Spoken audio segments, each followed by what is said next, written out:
We immerse ourselves in fiction to briefly escape the hardships of reality. Stories are avenues that present us with the unique opportunity to perceive the world and analyze the human condition from entirely new perspectives. From complex philosophies to simple teachings, observing calculated interactions between fictional characters has the potential to dictate how we overcome the struggles of our daily lives. With each piece of media we consume, our outlook on life gradually transforms. My interest in anime isn't typically determined by what it's about, but for what it has to offer. It's this mentality that inspired me to create a list devoid of conventional reviews. Rather than trying to convince anyone of what I think the best anime of the year are, this list simply addresses one outstanding theme or quality from 7 of my personal favorite series of 2017. One self-imposed rule to be aware of is that any series I've included on a previous year's list is ineligible for consideration. The purpose of this list is to celebrate new anime, not validate the quality of My Hero Academia,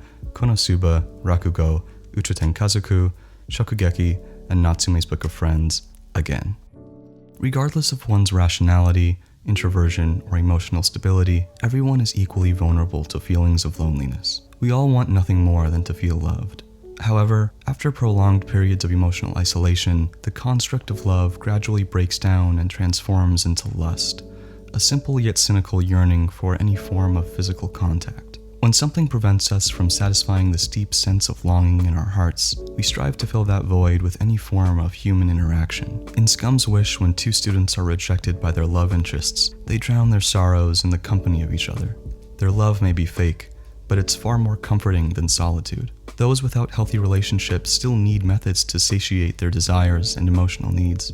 Feeling a tinge of pride whenever we're given attention, believing that your love for someone is deeper and more passionate than anyone else's.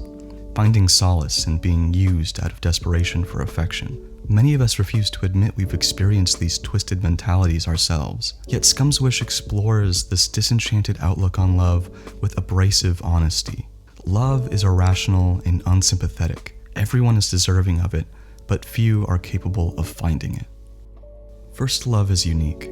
It's unlike innate familial love, and it's typically experienced before having an understanding of sexual attraction. First love is innocent and genuine, but unfortunately occurs during a period of emotional ignorance between childhood and adulthood. It's love so pure that words describing it only tarnish the intensity of our true feelings.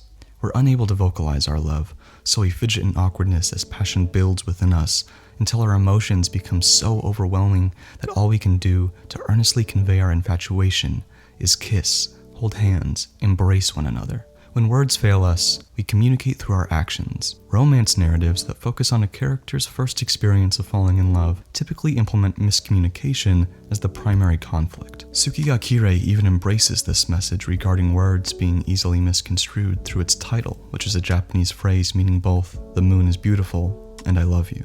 Miscommunication as a conflict in anime often consists of nothing more than verbal misunderstandings as a result of characters receiving inaccurate second-hand information in order to achieve comedic or dramatic impact. However, Tsukigakure implements the concept of miscommunication in a realistic and grounded manner, portraying our own ineptitude as the cause of most of our problems. Countless scenes involving Akane and Kotaro consist entirely of awkward silences, yet it's in those moments we're able to see their relationship truly develop. Separation, uncertainty, nervousness. Themes such as these that could easily be conveyed through dialogue are instead tactfully presented through visuals, most of which are so subtle, they're easy to go unnoticed. Tsukigakure is brimming with purposeful framing and shot composition, proving that true silence doesn't exist in media. It's when nothing is being said that we're able to see characters for who they truly are. Conflicts in relationships are largely internal. We overthink, make presumptions, and struggle to find the right words, all while trying to survive in our everyday life. It's this internal strife, not some external force causing unprecedented drama, that humanizes Akane and Kotaro, making them characters we deeply care about. Affection is a language we use to communicate with one another on an emotional level, and although affection is often a subject of desire, gentle feelings of fondness can be just as difficult to reciprocate as they are to articulate. The way in which affection is expressed is unique to every individual. Some become overwhelmed by their emotions and overtly profess their feelings, while others may only be capable of a silent, kind gesture. Yet neither display of affection is more heartfelt than the other. Kobayashi's Dragon Maid depicts varying types of love with such subtle nuance that the series is able to evoke a nearly constant feeling of empathy. The desire to love and to be loved exists in all of us. However, along with those desires comes fear. Fear derived from insecurity. Self-deprecating as it sounds, it can be hard to believe we're deserving of someone else's love. Compassion can be difficult to process, so we harden our hearts and live for ourselves. Kobayashi works solemnly and earnestly, only opening up to her friendly otaku coworker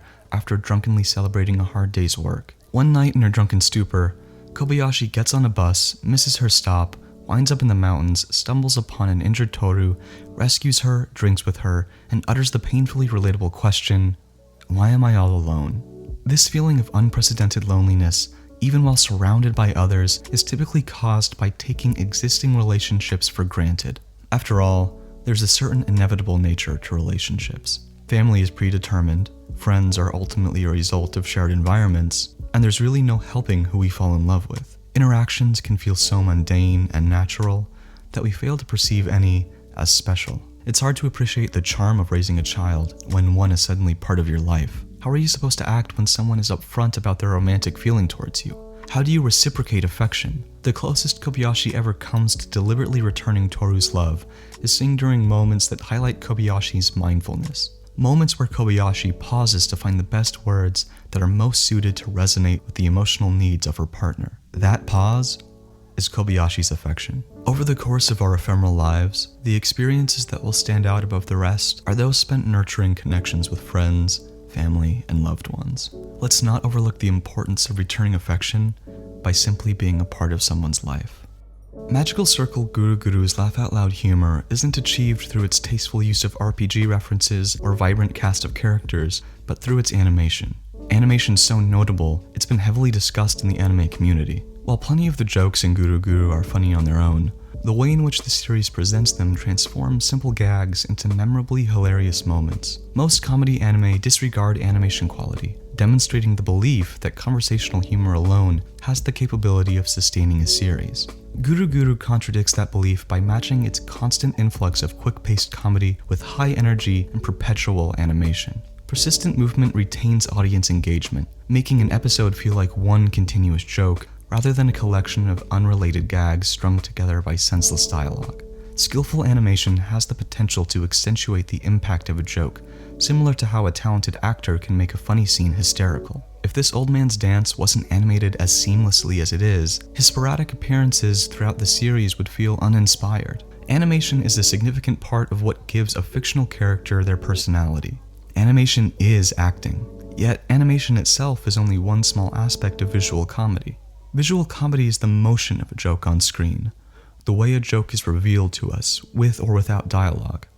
Coincidentally, it's during the moments devoid of dialogue that Guru Guru succeeds at actually making me laugh to myself alone in my room. Whether it's a dramatic zoom, grotesque facial expression, or awkward silence, the show steadily demonstrates its comedic prowess in the midst of its seemingly chaotic nature.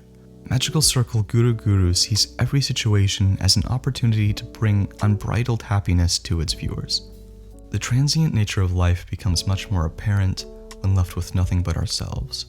Mono no aware, a Japanese term roughly translating to a sensitivity to ephemera, is uniquely implemented throughout Girls' Last Tour. While other slice of life and Yashike anime approach the beauty of impermanence with distinct wistful overtones, the post-apocalyptic setting of Girls' Last Tour frames potentially melancholic moments as everyday occurrences. Two young girls traveling across a desolate world filled with remnants of a society unknown to them are unable to feel sentimental about objects and philosophies only understood by the audience. War, music, God. These ambiguous constructs are nothing more than words attempted to be defined from a place of innocence and ignorance, ultimately resulting in discovering unconventional truths. However, as quickly as these philosophical quandaries are addressed, they're disregarded in an effort to focus on vastly more important things, such as food. After all, what's truly more important, understanding what constitutes life itself, or filling an empty stomach? The desire to capture a moment in time is not defined by the time itself, but by the feeling experienced in that moment. Rather than treating Mono no Aware as a device to advocate the admiration of the ephemeral, Girls Last Tour portrays the girls' actual journey, in addition to their episodic experiences, as something worthy of remembering, whether the girls themselves are aware of that desire or not. Depression is an all-encompassing darkness capable of completely manipulating one's perception of life, averting one's gaze from all things positive. When suffering from depression, one might feel worthless, inhuman even, consumed by the unwarranted paranoia that simply being present is a hindrance to others. Depression is the inability to comprehend self-worth, and March Comes In Like a Lion's depiction of this disorder is both visually and narratively poignant. The cause of Rei's depression is not unprecedented by any means. His fame and success in the shogi community, the most self-defining aspect of his life, is a constant reminder of how he unintentionally diverted the attention of his adopted father away from the life of his other children. The crushing sense of guilt constantly looming over Rei blinds him to the influx of love and support he's frequently inundated with. Rei is empathetic to a fault, constantly trying to repay affection as if it's something to be owed. He sees himself as a freeloader, an opponent, a pupil, whereas everyone else sees him as a deeply loved friend. While not everyone may suffer from depression, everyone has felt depressed. When Hina, the most energetic and joyful character in the series, is bullied, Rei does everything in his power to restore happiness not only to her, but to the entire Kawamoto family as well. Akari, the eldest of the Kawamoto sisters, feels ashamed for her inadequacy to fulfill a mother role, regardless of how much she's sacrificed to take care of her siblings. Everyone needs saving. Everyone deserves to be saved. This belief, embraced by our depressive protagonist, speaks volumes and showcases the true impact of togetherness. When alone, we grow calloused and cynical, unable to escape our wretched mental state. There is an agonizingly abysmal weight associated with depression, and we need to rely on the strength of others to lighten that burden and pull us out of the darkness. Humanity's fear of the unknown is only opposed by our thirst for knowledge. We endure pain, anxiety, and hardships because we refuse to live in ignorance. Intrigue, a byproduct of this fear, draws us into darkness and danger as we yearn to satiate our curiosity. Made in Abyss elicits an imminent sense of dread by contrasting the cute art style of its characters with the ominous nature of its world. The mere image of a vast and perfectly circular chasm engraved into the center of an occupied city is unsettling, almost chilling. The Abyss brings nothing but death and sickness, yet the society of the world thrives on exploration. Riko, our young protagonist, is the daughter of a renowned explorer, and has become an explorer herself in an effort to find her mother, who never returned from her last expedition. The deeper Riko journeys into the Abyss with Reg, her mysterious robot companion, the darker the tone of the story becomes. A looming atmosphere of uneasiness permeates their descent as the world around them grows progressively more alien. Creatures they encounter are drawn in a sketchy manner, making them difficult to identify, enhancing their eeriness. When running away from these creatures is no longer an option, Riko and Reg are forced to defend themselves in a way that only increases their vulnerability. Reg's powerful attack uses so much energy that he shuts down minutes after using it, leaving Riko to fend for herself alone in the Abyss. Made in Abyss doesn't evoke fear through terror, but through apprehension. The only thing more worrisome and disturbing than the physical dangers that lurk in the depths is what's referred to as the curse of the Abyss. The further these children go, the more perilous their ascent will be. Depending on the level you climb from, ascending can cause nausea, hallucinations, intense pain, and most terrifyingly, the rumored loss of humanity. Losing one's humanity is a concept that's explored towards the very end of the series, resulting in some of the most bone-chilling and emotional moments of the anime, presenting us with questions which make us examine our own morality. Questions such as, what constitutes a human? Cognizance? A soul? Appearance? Or simply, life? Morbid curiosity, a characteristic that lingers inside all of us, originates from one of two places: an innocent desire to comprehend, or a perverted obsessiveness with the unexplained. Intrigue is something that can either drive us or devour us, and maybe it's fear that allows us to maintain our humanity. Like years preceding it, 2017 was filled with pleasant surprises, outright disasters, potential classics, and imperfect series that were perfectly enjoyable. We have the choice to invest our time in any form of media, in any activity, and for whatever reason, we chose anime. Maybe we were initially captivated by the cute girls, cool powers, or blatant fan service, but somewhere along the line we found ourselves hooked, watching series that contradicted what originally interested us in the medium, series that we can say defined who we are. While we continue to watch the occasional Eromanga Sensei or Sin, what keeps us coming back are the emotional connections we're able to form with these stories. Emotional connections I get to experience year after year through enveloping myself in the lives of countless fictional characters and the fantastical worlds they live in.